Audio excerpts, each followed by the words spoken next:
নমস্কার, আমি ডক্টর অনুপম রায়, স্ত্রী এবং পশুরোগ বিশেষজ্ঞ। আমার প্র্যাকটিস এরিয়া বেথুয়া ডহরি এবং আমার chamber Bethua Dahari hospital road, Kali মন্দির গলি। আজকে আমরা কথা বলবো প্রিকনসেপশন কেয়ার নিয়ে। প্রিকনসেপশন কেয়ার বিষয়টা ভীষণ গুরুত্বপূর্ণ, কারণ এই কেয়ারের মাধ্যমে আমরা সুস্থ মা এবং সুস্থ বাচ্চা জন্ম দিতে পারবো। প্রিকনসেপশন কেয়ার মানে কেয়ার বিফোর প্রেগনেন্সি। প্রেগনেন্ট হওয়ার আগে আপনার একটা চেক আপ, যেটার মাধ্যমে জানতে পারবেন আপনার শরীর প্রেগনেন্ট নেওয়ার জন্য উপযুক্ত কিনা। যদি উপযুক্ত না থাকে তাহলে উপযোগী করে তোলা হয়।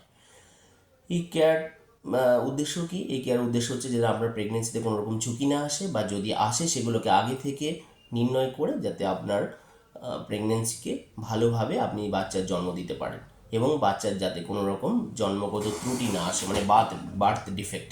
কারা নিতে পারবে? আইডিয়ালি সমস্ত কাপলের প্রিকনসেপশন কেয়ারের মাধ্যমে প্রেগনেন্সি নেওয়া উচিত, কিন্তু যারা প্রেগনেন্সি প্ল্যান করতে চাইছেন বা যারা চেক আপ করে প্রেগনেন্সি, আমাদের অনেক পেশেন্ট আসে যারা বলে আমরা প্রেগনেন্সি নেওয়ার উপযুক্ত কিনা, সেই রকম কাপেলদের জন্য, বা যাদের আগে বাচ্চার কোনো রকম প্রবলেম হয়েছে, যেমন জন্মের আগে হয়েছে, বাচ্চা পেটে মারা গেছে, বাচ্চা বারবার নষ্ট হয়েছে, সেই সমস্ত জন্য, বা মায়ের বয়স অনেক বেশি, সেই সমস্ত কাপেলদের জন্য, বা অনেকের যেমন মেডিকেল ডিসঅর্ডার, বিভিন্ন রকম মেডিকেল ডিসঅর্ডার আছে, তাদের জন্য এটা ভীষণ গুরুত্বপূর্ণ। কী কী আছে? ফিজিক্যাল অ্যাসেসমেন্টের মধ্যে বডি ওয়েট। যদি আপনি আন্ডার ওয়েট হন তাহলে আপনার বাচ্চা আগে হয়ে যেতে পারে, বাচ্চা কম বাড়তে পারে। ওভার ওয়েট হলে প্রেশার বেশি, hyper tension, pregnancy induced hyper tension, diabetes, এগুলো আসতে পারে। তাই আইডিয়ালি BMI 18 to 22 মধ্যে রেখে প্রেগনেন্সি নেওয়া উচিত। যদি ওভার ওয়েট হন ওজন কমিয়ে নেবেন, আন্ডার ওয়েট হলে ওজন বাড়িয়ে তারপর প্রেগনেন্সিতে ঢুকবেন। Genetic, number 2, genetic counselling. যদি আপনার ফ্যামিলিতে কোনো জেনেটিক ডিজিজ আগে থেকেই থাকে তাহলে আপনি একটা জেনেটিক কাউন্সেলিং করে প্রেগনেন্সিতে প্রবেশ করুন। বা যদি জেনেটিক ডিজিজ আগে থেকে, মানে প্রেগনেন্সি পরে আপনি প্রিন্যাটাল ডায়াগনোসিস করে কোনো জেনেটিক ডিফেক্ট থাকলে তার মতো করে ব্যবস্থা নিতে পারবেন। বিভিন্ন রকম মেডিকেল ডিসঅর্ডার, যেমন অ্যানিমিয়া। যদি আপনি অ্যানিমিক হন তাহলে অ্যানিমিয়া কারেকশন করে প্রেগনেন্সিতে প্রবেশ করুন, প্রেগনেন্সিতে ঢুকুন। Thyroid disorder, psychiatric disorder, diabetes, epilepsy, hypertension, এগুলোর জন্য যদি আপনার রেগুলার কোনো মেডিসিন চলে, বা এগুলো আগে আপনি কন্ট্রোল করুন।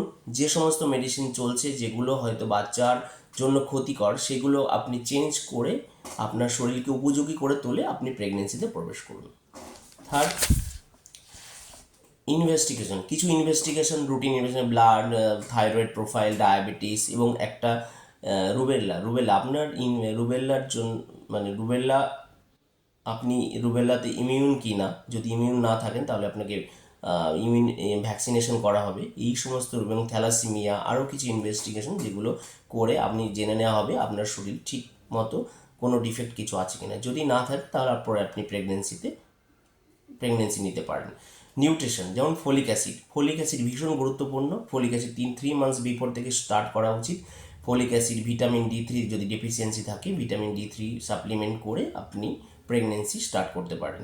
তাহলে আপনার বার্থ ডিফেক্ট, যেমন নিউরাল ডিফেক্ট, ব্রেন ডিফেক্ট, এগুলো আসবে না।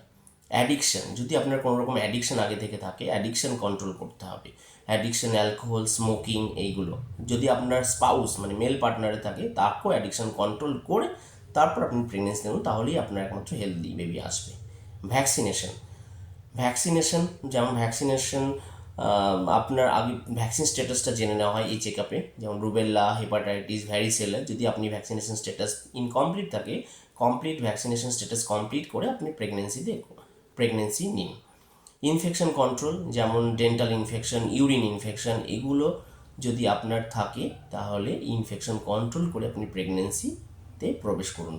তাহলে আমরা কি জানতে পারলাম? প্রিকনসেপশন কেয়ার হচ্ছে প্রেগনেন্সির আগে এমন একটা চেক আপ যাতে আপনার পুরো হিস্ট্রি, মায়ের সমস্ত রকম হিস্ট্রি এবং ডিজিজ স্ট্যাটাস এবং সমস্ত রকম ডিটেলস নিয়ে আমরা জানতে পারবো যে সে প্রেগনেন্সি নেওয়ার উপযুক্ত কি না। যদি উপযুক্ত না থাকে তাকে আমরা উপযোগী করে তুলব প্রেগনেন্সি নেওয়ার জন্য।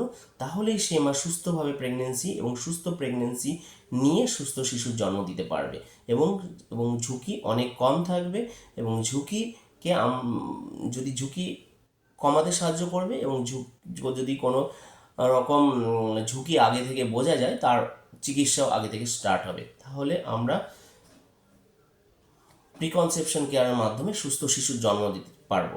আমরা এখনকার এই সময় দাঁড়িয়ে চাই না কোনো মা তা এমন একটা শিশুর জন্ম দিক যাতে অসুস্থ বা কোনো ডিফেক্ট হোক।